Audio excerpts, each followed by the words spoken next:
Everybody, welcome to the Chess Harbor. My name is Raf, and today we're continuing our opening series on the Veresov opening. So the game starts with the move d4, knight to f6, bishop to g5, the Trompovsky opening. And now after d5, instead of immediately taking knight, we have been playing the move knight to c3, transposing to the Richter-Veresov opening. And now black has multiple tries. The move we looked at last time was knight b to d7, which is black's most solid approach. And now we're looking at the move bishop to f5. Bishop to f5 is one of black's statistically most picked choices, and it's definitely a good move as well, but it gives us completely different kind of games. Now the games are going to be much less focused on attacking and much more on a positional kind of play style. And there is two moves that white has tried here. The move f3 has been tried, which I'm personally not a fan of. I think it is it just weakens the position too much. They're kind of playing for move g4 and e4, but I think opening up the king like that in this kind of variation is no good. With the knight blocking black's development, the move f3 was much better. In this kind of position, I personally like taking the knight first, as we are forcing black to double their pawns. Both g takes and e takes are possible, but at least we have some kind of imbalance to play against. There is also the possibility of playing the move e3 immediately and just challenging the bishop on this diagonal, but that does allow, so for example the move e6 allows black to defend their knight with e6, and now their knight is defended. They can play bishop to e7 to unpin, and of course it is very possible to play this position because we're forcing, we're threatening to double the pawns again. But here black is much more solid than instead after taking the knight immediately, now black is forced to double their pawns. Otherwise they were not forced to double their pawns. So this is my main recommendation. We're also going to be looking at the move c6 in this position, as it pretty much transposes to the bishop f5 lines. Usually c6 and bishop f5 are kind of coherent. They're going to come together. Here we're also playing the move e3, and now if black doesn't play bishop to f5, we're going to play bishop to d3, and we're just enjoying no bad piece. So for example, let's just say black plays move e6, now bishop to d3, and now the bishops both have good diagonals to play. The knights both have freedom. The knight even can go to e2, and white actually has a dream position where there is just no bad minor piece. So black is really just worse off if they don't play bishop to f5. So in this position, bishop to f5, we are going to take the knight on f6 first, and after takes, I want to mention a couple of ideas, as we're going to just immediately start looking at the games, as they're going to show the ideas clearly. It's much less about move orders and more about ideas here. So after e3, bishop to b4, for example, bishop to d3, challenging this bishop. Black can even double our pawns, it doesn't matter. Usually they're going to move back the bishop. And here I want to mention that we are not intending on taking the bishop ourselves. We are only going to be taking the bishop if it structurally weakens black's position.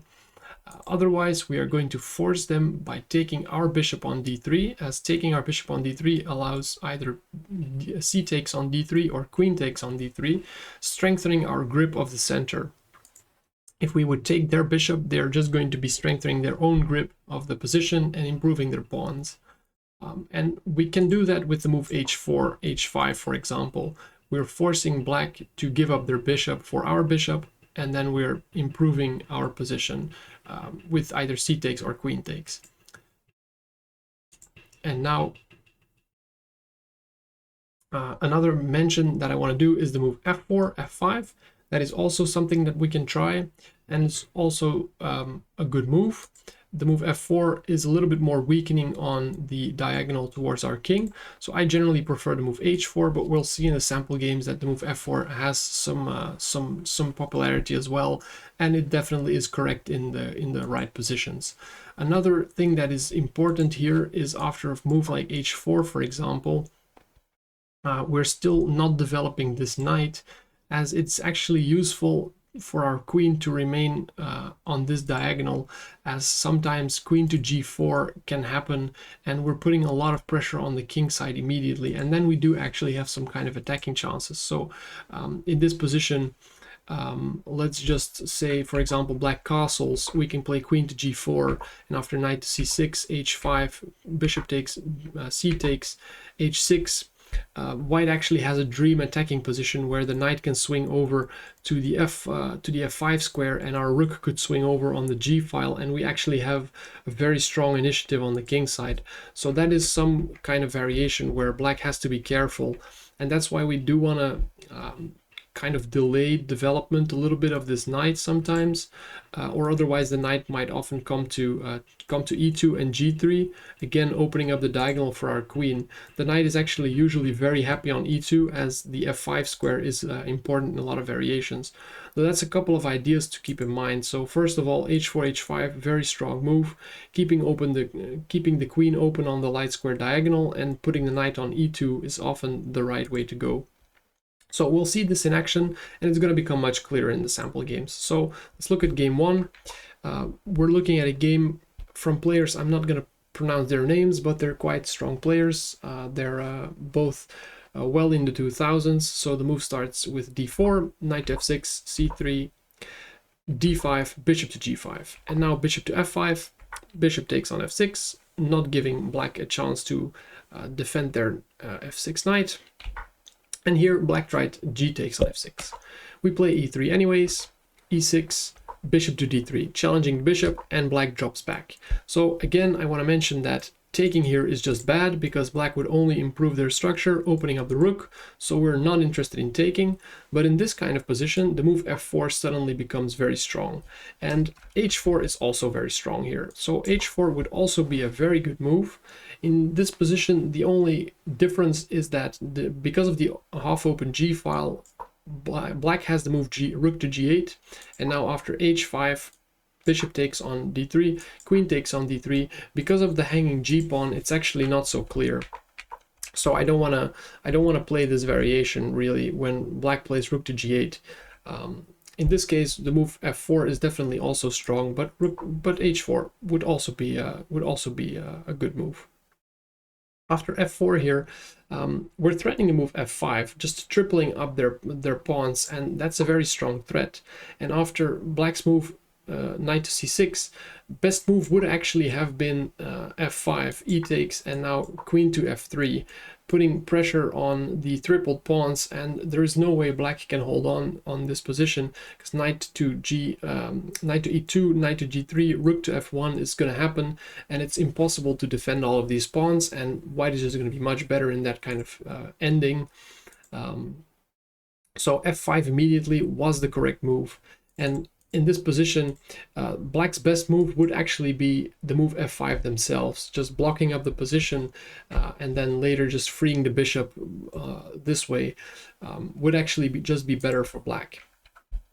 Black didn't do that. Black played move knight to c3, knight to c6, and they're threatening maybe knight to b4, so white played a3. Again, f5 was the strongest move, but an understandable move, a3, just making sure that the knight can't attack our bishop. And now bishop of queen to d7, black wants to castle long in this position, and we play queen to f3. Again, maybe setting up the move f5, long castles, knight g to e2, and black finally plays f5 themselves, so now we can't play f5 ourselves, but we have another idea, and we're playing b4. And that's a very interesting thing that you need to remember here. Black might think their king is safer on the queen side, but white is actually very fast in attacking the queen side with a move like b4, b5, and because of our control of the c5 square, putting a knight on the outpost here is also very strong, and with the open b file, it's actually quite dangerous for black, as we see in this game. So f6 castles, bishop d6, knight a4, knight e7, knight c5, hitting the outposts, bishop takes, b takes, and the half-open b file here is just way too strong for white. We're not going to take a look at the entire game, or we could, but we're going to go over it quickly. Rook d to g8, rook to b1, bishop e8, the rooks are doubling up, knight swinging over to the queen side as well, knight b3. Yeah, the opening is over here, and white is just better. Black thinks it's safer for their king to actually run back to the king side now, so king to d7, knight a5, queen a8, rook doubling up, rook b8, so they have to defend everything on the b7 square. But now the queen comes back into the game with queen to f2, a nice remaneuvering. The queen might come this way, the queen might come this way, the queen might come this way. Knight to g6, queen e2, king e7, b5, bishop b5, king f7. Some pieces start to come off, and a very nice move by white, infiltrating along the 7th rank. Knight e7, rook b3, rook takes b7, rook takes b7, rook b8, and now queen to h5 is lights out. I personally also like queen to a6, but it's a little bit slower. Queen to h5 is a quicker way to win. So queen to h5, king to g8, rook takes c7, rook b1 check, king f2, queen d8, rook takes on a7, rook to b2, knight takes on c6 with a nice tactic. Black can't take because that would leave their king en prise. Now rook takes on c2, king g3, and I think black played this move out of time trouble because he's quite a strong player, but he took the knight anyway, which leads to mate, of course. But otherwise, white was also crushing in that position. And the knight is not going to be able to be defended. So a nice showing by white, actually showing that black has no safe square for their king. It's better for their king to just maintain the center if they take with the g pawn. So a good showing that g takes actually does leave the king weak on the queen side even. Let's take a look at the second game. d4, knight f6, knight to c3, d5, knight g5, bishop g5, c6 here. Now e3, and black has to play bishop f5, otherwise we get an uncontested diagonal. Bishop to d3 anyway. And now again, I want to mention that here bishop takes on f6. This was the last opportunity for black to play this.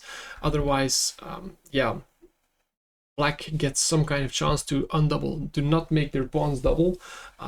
So here bishop f5, white played bishop d3, and black actually went for e6, so we can't double their pawns along this diagonal, but because we already have the tension between the bishops, we can take on f5 and we double the pawns anyway. So it's still the same, but bishop takes on f6 immediately would be the better choice. And this is actually a game by Kurt Richter, the person whose name the opening was named after. So nice to see this game. It's a very old game, it's from 1935, but it shows the ideas pretty clearly. So after e takes on f5, queen to f3, we're looking to just pile up against the doubled pawns now. And after h6, bishop to h4, g6, black is holding on to the pawn, but bishop takes f6, queen takes on f6. We have a nice move, g4, utilizing that. Of course, black has a pinned pawn. So after g4, black just played knight to d7, and Richter immediately traded off and weakened black's kingside structure. And in this kind of endgame, so if we would get this kind of endgame, I personally really like white as well, as this kind of damaged kingside structure is, yeah, it's no good. The knight is going to come over to g3. We can grab space with h4, h5, and the rook can even come in and infiltrate. This kind of position would be really fun for white to play. So some nice play by Richter so far. And after g takes, black maintains the queens on the board, gets some kind of dynamic position. After knight g to e2, you can still see the kingside pawns are just really weak, and white is better. So castles long, bishop to b4, and rook to d3. So that's a very nice move by Richter actually. He defends the knight with the rook, so to open up his other knight to do something else. And actually his opponent, Oscar, just moved back. Knight to g3, f4, some dynamic play, sacking a pawn to open up some lines, but I think it's misguided. Knight to h5, queen h4, and now white could have just snagged a pawn here by trading everything off. And it's true that the structure is weakened, but white has a nice advantage because the rook is already activated. So after rook g8, for example, rook to h3, rook to g3 is actually very good, and white is the one who is going to utilize the open files. And I think the extra pawn really does matter in this position. So after the move f4 here, Richter did play the move knight to h5 and queen h4, and now instead of just going for the pawn up game, he played for a dynamic position with e4, and it's definitely also a good move, but snagging the pawn was fine. After e takes, d takes on e4, knight takes on e4, bishop to c7, knight to g7 is a very nice move. Looking to play knight to f5, and the queen is almost trapped in this kind of position.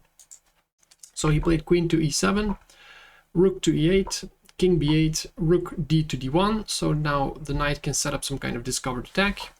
And he played f5, another pawn sacrifice actually, with the idea that after knight takes on f5, queen to e6 is the idea, hitting the knight but also hitting the a2 pawn. And knight e to d6 is actually a mistake here. Black is a little bit better in this kind of position. The correct move would have been knight to h4, and after queen takes the resource, queen a3 forces black to take the pawn, forces black to take the queen, sorry, and white is a little bit better here because the knights are more active than black's minor pieces, but it's a hard position. So knight e to d6, the idea is that there could be some fork here on f7 if black's not careful. But after e to d6, queen takes on a2, we have the same resource with queen a3. Black takes and now has to solve the fork threat. So rook h to g8, knight to f6 anyway, hitting the rook, rook to f8, and now the knights, they are kind of active. Let's skip over the game really quickly. The game is about level here. The rook is better, but the knights are very annoying. The knights jump around a bit, and after rook e4, bishop to d6, the king is starting to improve. The knights are actually quite well placed now. And white manages to trade off some minor pieces here. And with the pawn coming to e6, black is going to lose the f4 pawn. And here white is just better with the two connected passers. And Richter won the game in just a couple more moves because black actually made a mistake here after king to d8. I'll give you 5 seconds to pause the video to find a nice winning combination here. The winning combination is rook takes on e7, king takes on e7, and knight f5 wins the rook. And his opponent just resigned here. A nice game by Richter as well. So you can see the man who the opening was named after plays it very well. Bishop to d3, just contesting the bishops, and then after doubling the pawns, piling up the pressure against the pawn with queen f3 was a nice way to secure himself a good endgame position.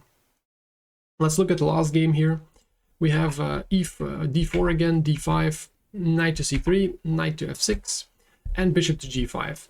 This is the most modern game we have. This game is from last year, from 2024, between a little lower rated players, but still very well, still very good players. Bishop to g5 here, and bishop to f5. Bishop takes immediately, which is, in my opinion, the most correct move, making sure to double black's pawns.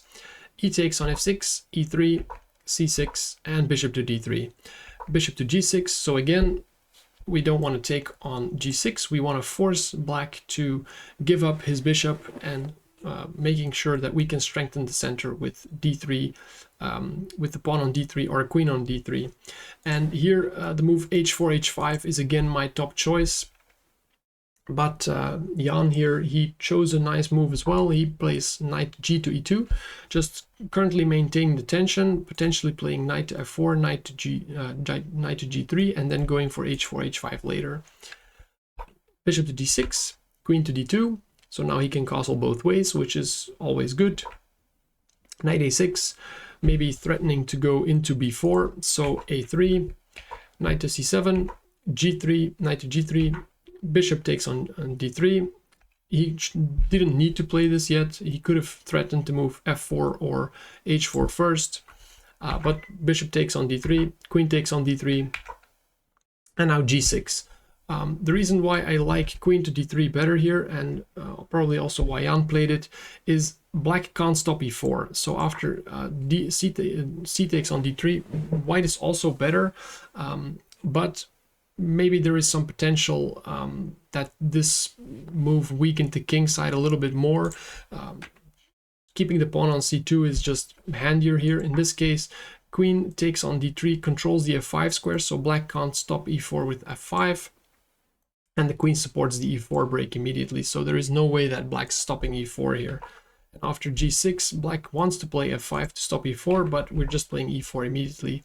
And after d takes on e4, knight takes on d4, on e4, bishop e7, long castles.